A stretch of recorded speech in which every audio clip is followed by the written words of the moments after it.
health and sharp intellect Allah Ta'ala has provided them. They propagate Islam far and wide and outshine the effort of elders.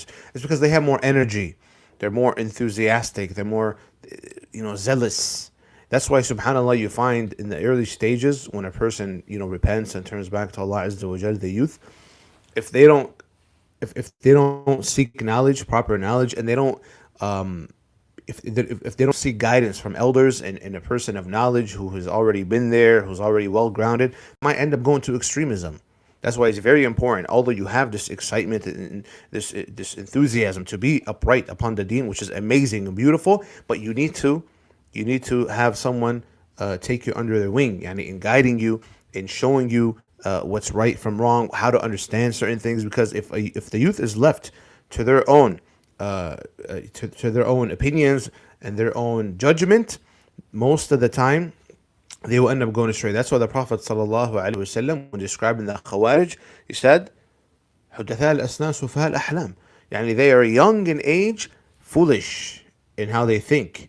Right? Young in age, zealous, not thinking with wisdom. That's why it's always, always important to seek the advice of the elders. Always.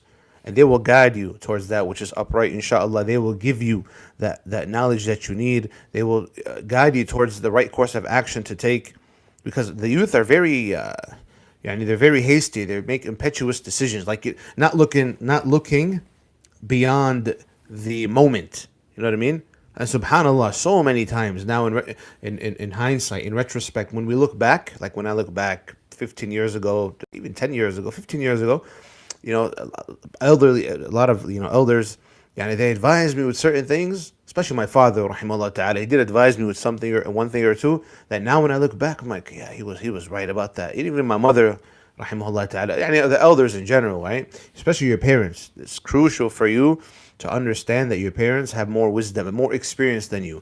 Yes, if they are commanding you to do certain things that are haram, or stopping you from doing things that are obligatory for you to do as a Muslim, you don't obey them in that, right?